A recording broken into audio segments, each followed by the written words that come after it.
Reckless Ben uuris kadunud Lego varandust. Ja nüüd tähendab uus juriidiline samm, et tema viimane osa, mida kõik selles saagas näha tahtsid, ei pruugi kunagi päevavalgust näha. Kuid samal ajal, kui Benil on kästud vaikida, on teine uurimine paljastanud uusi küsimusi, sealhulgas vaidlustatud inventari, salapärase U-Hauli ja miks. Väidetavalt kaebab ettevõte nüüd kohtusse mehe, kes kaotas väidetavalt peaaegu kõik. Tere tulemast Sidebari, mida esitleb Law and Crime. Mina olen Jesse Weber. Olgu, enne kui me sellesse sukeldume, kas sa teadsid, et isadepäev on kohe-kohe käes? Jah, ma ise ei saanudki sellest aru. Ja kui sa otsid seda täiuslikku kingitust kõigile isadele, siis ma tahan sulle tutvustada Chef IQ Sense Smart Meat Thermometerit. See on saladus, kuidas valmistada restorani tasemel toitu ilma stressita. Nii et olenemata sellest, kas oled kogenud grillmeister või proovid sel suvel lihtsalt mõned steigid grillile visata, see nutikas termomeeter muudab mängu täielikult. Üleküpsetamine jääb minevikku. Pole enam seda, et ma arvan, et see on valmis. Ei. Chef IQ ütleb sulle täpselt, millal su liha on igas etapis valmis. Sa lihtsalt asetad juhtmevaba anduri, valid oma eelistused ja siis ootad rahulikult. Sa saad rahulikult lõõgastuda, kuni äpp annab sulle märku, ilma et peaksid grilli kohal passima. See töötab ka ahjude, suitsuahjude, pliitide ja kuuma õhufritüüridega ning iga toorainega alates veiseliha ribist kuni kanatiibade ja lõheni. Tõsiselt, sel isadepäeval on aeg panuseid tõsta ja kokata enesekindlalt. Kasuta koodi Sidebar, et saada chefik.com lehel kogu kaubavalikult 40% allahindlust. Kolmas osa on lõpuks valmis pärast pööraseid öid üleval olemist ja sisuliselt oma tervise hävitamist. Aga ma ei saa seda postitada, muidu lähen vangi. Ja mitte ainult, ma kaotan ka kohe oma $300,000 suuruse kohtuasja. Ja GoFundMe, mille me Brianile tegime, läheb otse sellele salapärasele ettevõttele, kellest mul enam rääkida ei tohi. Me oleme selle looga algusest peale tegelenud, kui sa oled meid jälginud, eks? YouTuber Reckless Ben, Benjamin Schneider, peaaegu 1 miljon tellijat. Ta uurib kõike. Ta tegutseb salaja, paljastab skeeme. Seekord, kas skeem paljastas hoopis tema? See saab olema vaidluskoht, sest tundub, et vähemalt võimud võivad siin nii arvata. Tundub, et ka kohus võib siin nii arvata. Sest siin me nüüd oleme, see on sõna otseses mõttes vaid mõne päeva tagune seis. Ja mäletate, Ben ilmus selles saates, käis ka Sidebaris, me rääkisime temaga. Aga Ben Schneider ütleb, et ta ei saa enam rääkida. Ta ütleb, et kui ta postitab oma järgmise video, läheb ta vangi. Ja tundub, et ta ei mõtle seda metafooriliselt. Käerauad, kong, vanglariided, vaid et ta rikuks sisuliselt kohtukorraldust, ajutist lähenemiskeeldu, kui ta seda teeks. Ja ta ütleb, et GoFundMe raha, ilmselt see $400,000, mis koguti sellele perekonnale Oregonis, kaoks kõik ära. Nii et nüüd võite küsida, kui olete seda saagat jälginud, mis pagan juhtus? Kuidas Lego uurimisest sai midagi sellist? Lähenemiskeeld, politsei karm sekkumine. Ja nüüd on avalik pahameel jõudnud linnavolikogu saali. Alles mõned päevad tagasi astusid vihased kodanikud Utah osariigis American Forki linnas kõnepuiti, väljendades hirmu oma enda politseiosakonna ees. Tegelikult näes seda käitumist, kardan ma siin seista kartes, et nad võivad mulle kätte maksta. Sest just seda nad selle inimese puhul tegidki. Ja kui nad on valmis seda temaga tegema, on nad valmis seda ka minuga tegema. Nüüd asi on selles. Kui see kõik Utahs aset leidis, tuli päevavalgele uut infot selle juhtumi kohta. Tegelik Legode väärtus, millest jutt käib. Mis tegelikult selles poes oli? See salapärane U-Haul, mis võis kõike muuta. Nüüd pean ma sellesse süvenema, sest hoolimata ajutisest lähenemiskeelust ei kao see lugu kuhugi. Ma ei usu, et see oleks isegi lähedal lõppemisele. Enne kui me uute asjade juurde lähme, peame veenduma, et kõik saavad aru, millest see lugu üldse räägib. Siin on lühike kokkuvõte, et kõik oleksid kursis. Nüüd Beni sõnul oli mees nimega Brian Mansellil tohutu Star Warsi Lego kollektsioon, tegelikult tema isa kollektsioon, mida oli aastate jooksul kogutud ja mis oli väga väärtuslik. Ja tol ajal hinnati ühes sotsiaalmeedia postituses selle väärtuseks $200,000, kuigi sellest summast saame hiljem teada midagi olulist. Need Brian paneb selle kollektsiooni näiselt komisjoni müüki ühte klotside ja minifiguuride poodi Salemi linnas Oregonis. See tähendab, et pood müüb Legod maha, jätab endale protsendi ja Brian saab ülejäänu. Tavaline kokkulete. Aga siis ilmub väidetavalt kohale ettevõtte juhtkond. ja vastavalt sellele, mida Ben Schneider on oma veebivideotes dokumenteerinud ning mida teine sõltumatu YouTube'i kasutaja on eraldi uurimises kinnitanud, millest me kohe räägime.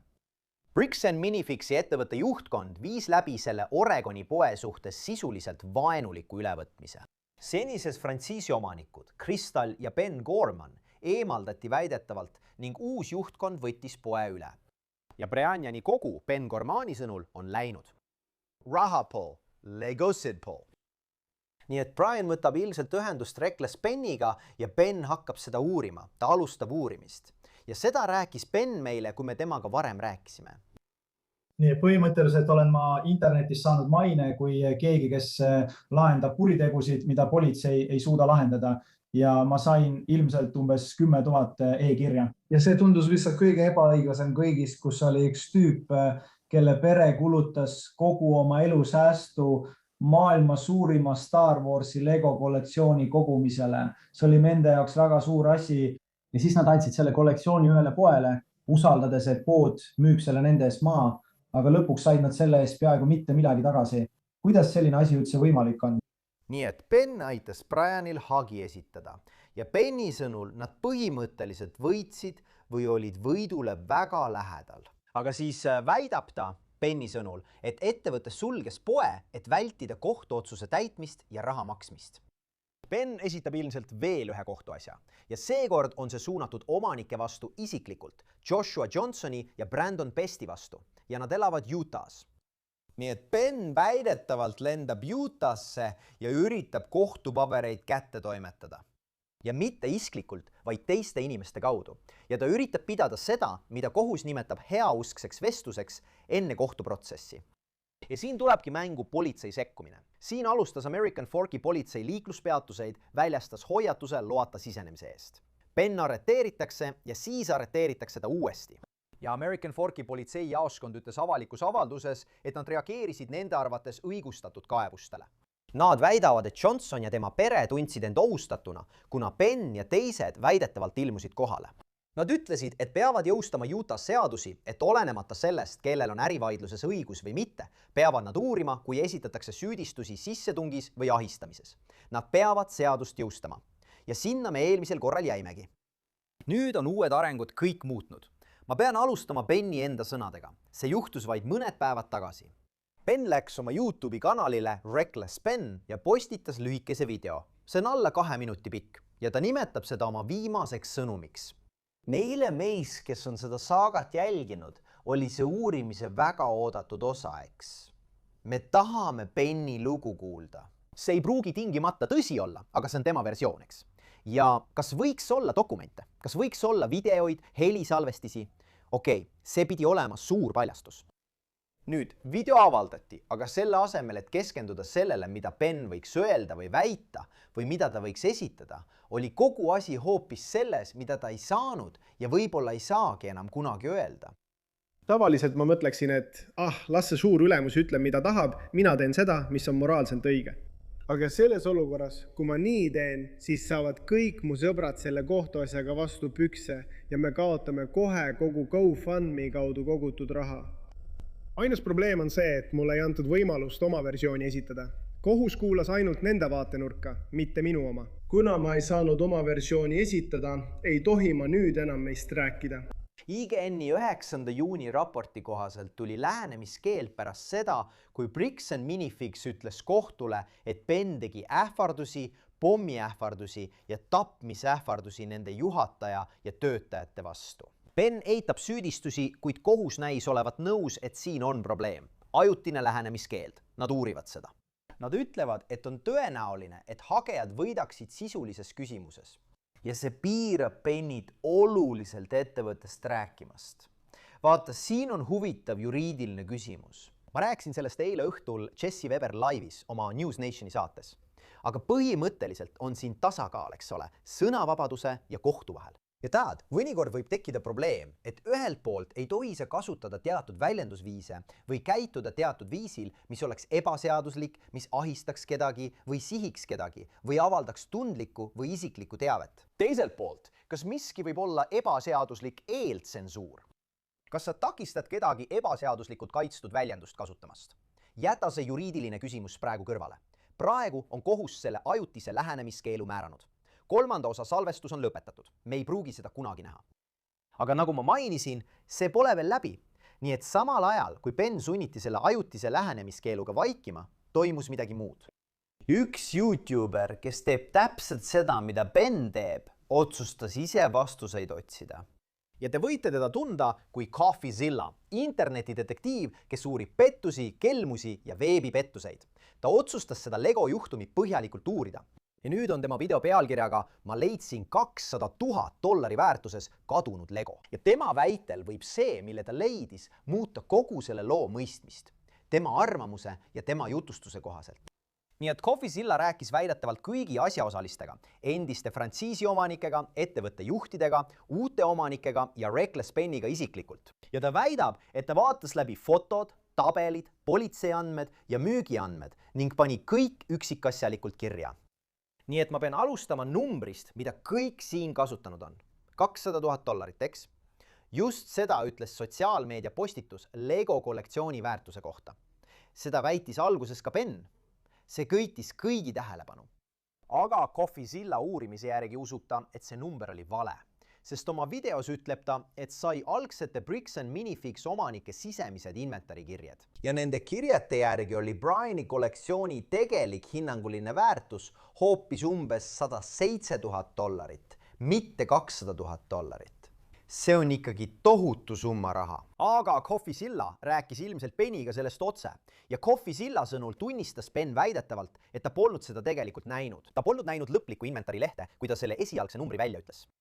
Aga CoffeeZilla ütleb ka justkui, et ta leidis nendest dokumentidest veel midagi. Tema sõnul oli umbes $20,000 ehk $20,000 Briani kollektsioonist väidetavalt märgitud broneeringuks. Ja kui ta väidetavalt küsis uue omanikult Josh Johnsonilt, kui palju esemeid ülevõtmise hetkel järelmaksul oli, väidab ta, et on olemas tekstisõnum, mis kinnitab, et Johnson ütles, et neid oli ainult 2 või 3. Aga CoffeeZilla rääkis väidetavalt algse omanikuga, kes ütles, et see number oli pigem 98 eset. Seega oli väärtus ilmselt $15,000 ja $25,000 vahel. See on suur vaidluskoht. Aga siin läheb vaidlus veel teravamaks. Sest pärast seda väidetavat vaenulikku ülevõtmist andis Bricks & Minifix korporatsioon välja avalduse. Ja väidetavalt ütlesid nad, et leidsid sellest poest ainult $2,000–5,000 väärtuses Briani kollektsiooni. CoffeeZilla ei võtnud nende sõnu tõe pähe. Ta väidab, et vaatas läbi üle 200 foto, mille üks algsetest poeomanikest tegi enne ülevõtmist ja tema ning tema meeskond märgistasid käsitsi iga Star Warsi Lego, mis vastas või võis vastata Briani inventarile. Nende järeldus, nende sõnul, oli see, et umbes $21,000 ehk $21,000 väärtuses Briani kollektsiooni oli selles poes 14 novembri õhtul. See on 3–5 korda rohkem, kui ettevõte oli väitnud. Ja siis vaatas ta ilmselt kassasüsteemi andmeid. Tema uurimise kohaselt vastas umbes $51,000 ehk $51,000 väärtuses müüki Briani kollektsioonile. Aga CoffeeZilla sõnul maksti Brianile ainult $17,000 ehk $17,000. See tähendab, et komisjonilepingu järgi oleks Brian pidanud teoreetiliselt saama umbes 2 korda rohkem, kui ta tegelikult sai. Ja siis on veel U-Haul. Endine töötaja Eugene'i poest andis väidetavalt endast märku ja rääkis sellest CoffeeZillale. Selle ülevõtmise ööl ilmub Brandon Best poodi U-Haul veoautoga, mis olevat väidetavalt täis Star Warsi legosid Saalemist. Töötaja väidetavalt ütles, et Brandon rääkis talle, et Crystal, algne frantsiisiomanik, varastas legosid ja lahkus riigist, samal ajal kui tema ise seisis seal U-Hauliga, mis oli legosid täis. See on uus väide. Nii et CoffeeZilla küsis selle kohta ilmselt peakontorilt. Ja tema sõnul ütlesid nad, et U-Hauli ei olnud. Selle asemel väidetakse, et Brandon ilmus kohale rendiautoga ja tegevjuht ütles, et ta oli näinud selle öö salvestist ning U-Hauli ei olnud. Aga siis leidis CoffeeZilla ilmselt midagi muud. Parkla foto just sellest samast ööst. Ta ütleb, et ta zoomib sisse, teeb pildi heledamaks ja ütleb, et poe ees oli U-Haul. Tema sõnul muudab korporatsioon väidetavalt oma lugu. Nüüd öeldakse, et U-Haul oli mõeldud Haagis suvila jaoks. Sel polnud legodega mingit pistmist. Väidetavalt öeldi, et endine töötaja ajas segamini 2 erinevat juhtumit. 1 oktoobrist ja 2 novembrist. Mis on CoffeeZilla arvamus? Mis on CoffeeZilla järeldus? Pärast kogu matemaatikat, müügirekordeid, järelmaksulepinguid, väliseid ladusid ja kõrvaltehinguid hindab ta, tema arvates on ainult umbes 10 kuni 20 000 dollari väärtuses legosid, mille päritolu on täiesti seletamatu. Siin on suurem probleem. Isegi kui kõik on arvesse võetud, väidab CoffeeZilla, et Brian Mansell on ikkagi umbes 50 000 kuni 23 000 dollari võrra miinuses, mille eest ta ei saanud kunagi kompensatsiooni.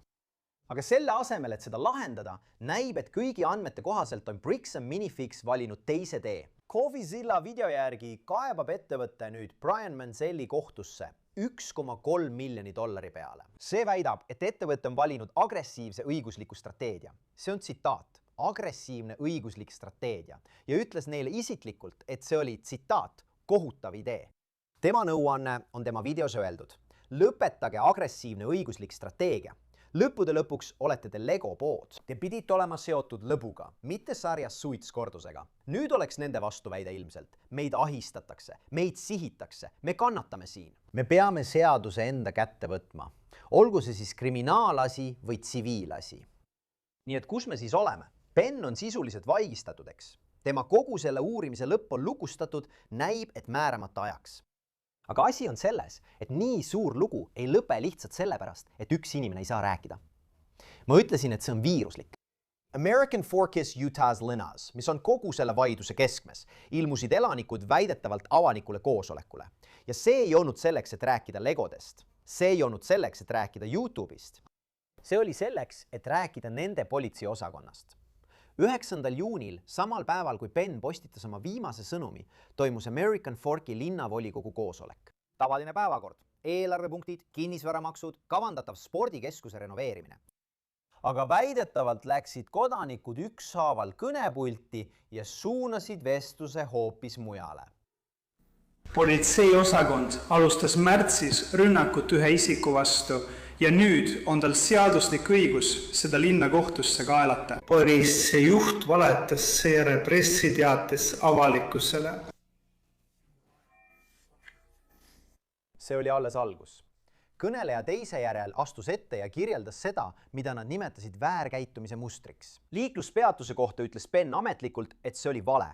Väidetavalt esitati kohtudokumente alusetult kätte toimetatuna. Reed ühes Airbnb korteris, mis jäädustati siin politsei kehakaamera salvestisel, kus mitu inimest võeti vahi alla või peeti kinni. Ja teine elanik kutsus üles välisele uurimisele, öeldes, et osakonnal on ajalugu iseenda kaitsmisel põhiseaduslike õiguste kaitsmise asemel. American Forki politseiosakond armastab öelda, et me teeme siin asju teisiti ja neil on õigus. Ja me näeme seda ka täna, kui nad on avalikud dokumendid relvaks muutnud, et manipuleerida narratiividega ja kaitsta end kontrolli eest. Kui õigusi rikutakse ja usaldus kaob, meenutan ma artisti Grantsoni tarku sõnu. Meie mõtted, meie palved ei too tagasi seda, mida enam pole. Vaikijad on surnud. Ainult mõtetest ja palvetest ei piisa. On aeg, et see volikogu teeks midagi teisiti. Lõpetage AFPD toetamine ja algatage ametlik sõltumatu kolmanda osapoole audit. Mis siis juhtus? Ma mõtlen, volikogu liikmed kuulasid, aga nad ei teatanud mindist uurimisest. Nad ei teatanud, nad võtaksid midagi ette. Ja enne kui me üldse jõuame selleni, kus asjad praegu on, ütlen ma teile, et American Forki politseiosakonnal on oma versioon sündmustest. Avalikus avalduses, mis anti välja pärast seda, kui kehakaamera salvestis viraalseks läks, käsitles osakond kasvavat internetis levivat vaidlust. Siin on, mida nad ütlesid. Ma mõistan, et paljud inimesed, kes seda olukorda internetis jälgivad, tunnevad tugevaid emotsioone seoses Oregonist alguse saanud ärivaidlusega ja väidetega, et mõned inimesed võivad olla kaotanud märkimisväärseid summasid raha. Ma mõistan, et inimesed on pettunud, vihased ja võivad tunda, et õiglust ei ole nende väidete osas jalule seatud. Need mured on arusaadavad. Meie vastutus Utah's ei olnud otsustada, kes oli ärivaidluses, mis sai alguse teises osariigis, moraalselt õige või vale. Meie vastutus oli reageerida meie kogukonnast teatatud käitumisele, hinnata tol hetkel meie ametnikele kättesaadavaid fakte ja jõustada Utah's seadust, kuna ametnikud tuvastasid piisava aluse arvata, et kuritegu oli toime pandud. tõsiasi, et keegi võib arvata, et talle on rahaliselt liiga tehtud, ei vabasta kedagi meie jurisdiktsioonis kehtivatest ahistamist, loata sisenemist, jälitamist või muud käitumist reguleerivatest seadustest. Meie eesmärk on jätkuvalt seadusi jõustada õiglaselt, objektiivselt ja läbipaistvalt, sõltumata sellest, kes on kaasatud või milline narratiiv võib eksisteerida. Ja Brian Mansell, ta ootab ilmselt ikka veel. On küsimus GoFundMe raha kohta, eks? Üle $400,000. Kas see on ohus? 3. osa ikka veel avaldamata. Linnavolikogu, tead, mida nad kavatsevad teha? Me ei tea, mis edasi saab. See on väga ettearvamatu olukord, aga ma ütlen sulle üht. Me jätkame jälgimist. Me jätkame jälgimist ja jätkame ka raporteerimist. See on kõik, mis meil teile praegu siin Sidebaaris pakkuda on. Suur tänu kõigile, et meiega liitusite. Ja nagu alati, palun tellige meid YouTube'is, Apple Podcastis, Spotify's või kus iganes te oma podcast'e kuulate. Samuti saate meid vaadata ka NBC Peacockis. Kui soovite mind jälgida, siis X'is, Instagramis, minu News Nationi saates Jesse Weber Live esmaspäevast reedeni kell 23.00 ida aja järgi. Näeme järgmine kord, kõigile head!